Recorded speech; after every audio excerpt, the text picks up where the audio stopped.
to Around Kansas. I'm Deb Goodrich, and it is lovely to be with you here, coming from the Keogh Library of the Fort Wallace Museum. So this room is dedicated to Captain Myles Keogh, who was the post commander here and established the first library, not only on the post, but in Wallace County, while he was commanding Fort Wallace in 1866 to 67. So the Ruth Jackson Reading Room of the Captain Myles Keogh Memorial Library. And Ruth did a lot to preserve much of the history in this room and much of the history beyond. A wonderful historian. And we're so proud of this little library. We're just so proud of it. And I'm actually researching here. These are copies of post returns that are filed at the National Archives in Washington, D.C. And years ago, folks went up to D.C. and copied lots of our post returns. There's still a lot of research we'd like to do. Trip to Washington, wouldn't that be fun? So just valuable information, and I've just been here spending some time going through that. So a lot going on at Around Kansas, and I know you've noticed some changes, and of course Michelle is very, very busy, and we hope she gets to drop in from time to time. But she is actually getting some big award down in Oklahoma City next month, and I hope to go down and be there when she gets her award in March for some of the research she's done. So she's very busy, and we miss her, but we're very proud of her and all the hard work she's doing. Now here at Fort Wallace, we're gearing up for the symposium, our spring symposium, and our Captain Keogh banquet. And those will be happening on March 18th right here at the museum in lovely downtown Wallace. We are getting all the details ironed out, but I will tell you our speakers for the symposium that day are our dear friend Dee Cordry, who wrote Children of White Thunder on the Cheyenne that were in this area that are so closely related to our history here. And also we have the lost city of Etzanoa, which is down around Ark City. Just some wonderful history there. And so we're going to have the historian talk with us about that, and we're going to have Ken Spurgeon, our very dear friend. He's going to visit with us about actually the tribes that were moved out here with the Indian Removal Act. And so you had tribes moved into primarily eastern Kansas, but that caused a lot of friction with the tribes that were already here. So some real fascinating stuff. And our theme this year is going to be the native tribes of the High Plains. And our symposium in the fall will be phenomenal. So many different voices. You know, the tribes are not one size fits all. That all different histories and creation stories and issues. And so going into the complexity of those and the diversity of the tribes that once called Kansas home is so important, and so important to our mission here at the Fort Wallace Museum. So we do a lot of research, and fortunately we've got fantastic staff and volunteers who work on that. And so we're so looking forward to our Captain Keogh's Emerald Banquet on the night of our symposium, and our good friend Brenda, who is such a stargazer and knows all the not all the tribes references, but many of our tribes references to the stars, how they interpreted the constellations and what they saw there. Brenda's wonderful, and We're just Brenda Culbertson, and we're so excited to have her come back and be with us. And I'm sorry I didn't mention Dr. Blakesley's name. He will be joining us to talk about the lost city of Etzanoa and that incredible Indian village that was down around Ark City. Thousands and thousands of people called it home, of the Wichita people. So much cool stuff.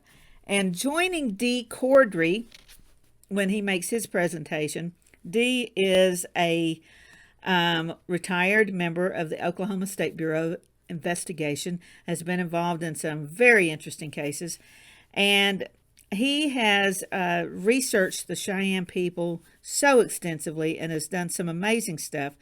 So Dee has invited members of the Roman Nose family to come and join him. And if you all were here when we dedicated our sculpture of Roman Nose, we had Quentin and oh my gosh, and his brother, oh my gosh, his name just slipped out of my head. I'm so sorry. Quentin's brother, is it Larry, who looks just like our sculpture of Roman Nose, and they are coming back with him, and we're just so excited to have them. So those events of March 18th will be wonderful. We have so much fun at our banquet in the evening, and we have auctions and just all kinds of cool stuff. We would love to have you come out and join us. So find us on Facebook at the Fort Wallace Museum or on Around Kansas. And Around Kansas, as we've talked, is going through so many changes, and I'm very excited. One of those is a blog. So I will share those links on our Facebook page on Around Kansas, which gets so much attention. And I love sharing the incredible photos taken all around Kansas that you all come up with. My God, they're just stunning, absolutely stunning. So I love nothing more than sharing the amazing talent that is all around Kansas. Some of it's just right over the edge of the border, but all around Kansas, no matter what corner of the state you live in. So I love that. And we've got lots of good things coming with the show. I think lots of things that are going to be expanding right now rather than just Wednesday mornings. I think we're going to have new episodes uploaded on Tuesday, Wednesday, and Thursday mornings. That's our goal this month. And I'm very excited about that. And the blogs that we're doing are not only around Kansas, but Ad Astra Eating. And Andy Obermiller created this wonderful magazine, Ad Astra Eating, and then had some very serious health issues and was not able to keep it up. But I loved what he was doing. I loved the idea. So Andy has graciously allowed us to use some of the information and the name Ad Astra Eating. So one of the blogs that we have is from Ad Astra Eating, and one of the segments that we'll be doing probably on Tuesday mornings will be Ad Astra Eating, and it's all about the wonderful places that you can find unique foods, comfort foods, all the cool things that we really love, the atmosphere of some of these places, the history of food, just all kinds of cool stuff.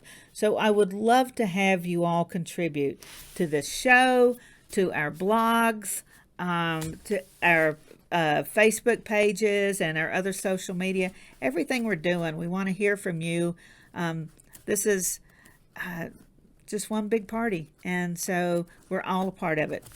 And I have to thank our sponsors, Fort Wallace Museum being one of those. God bless them.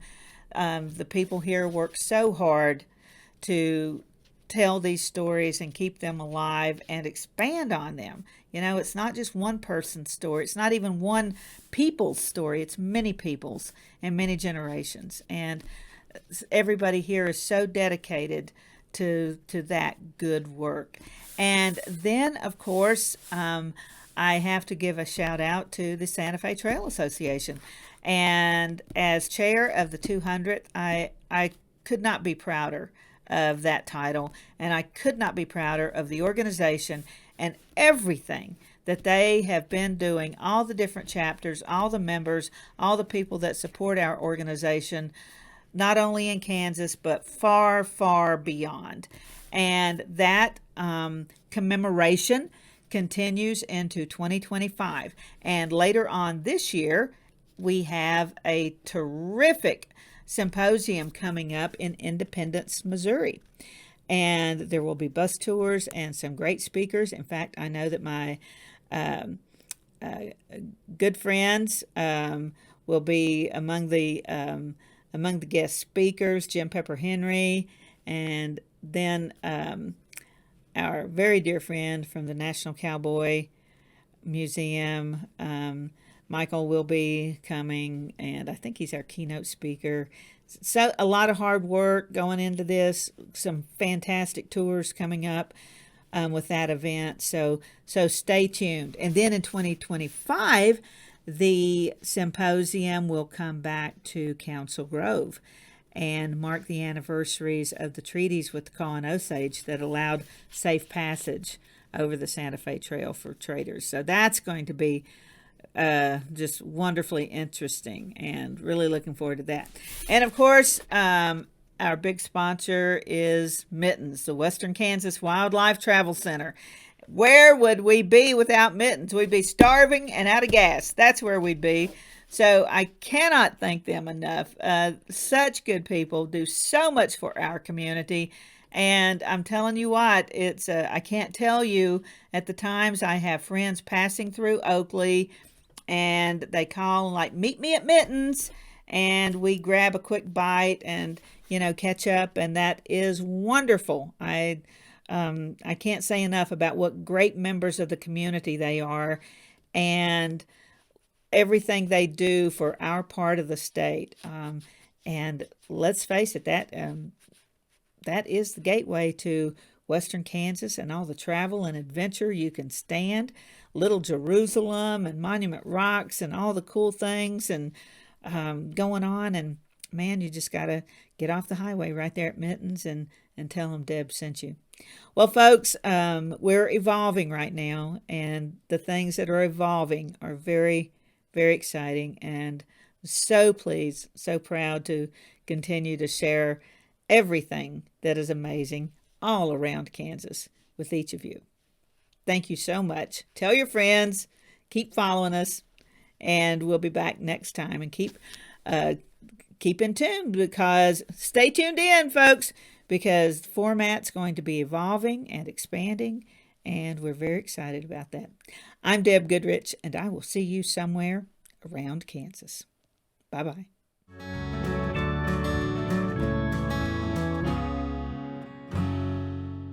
In 1821, a trade route was opened from Missouri in the United States across prairies and mountains to Mexico. In 2021, we will mark 200 years of epic conflicts and grand adventures, larger-than-life personalities, and sweeping landscapes.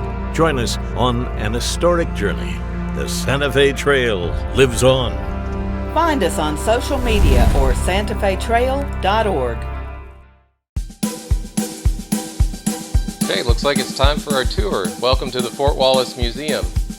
Here at the museum, you're going to find some really interesting stuff, like our replica stagecoach from the Butterfield Overland Dispatch. We've got facades from the fort buildings.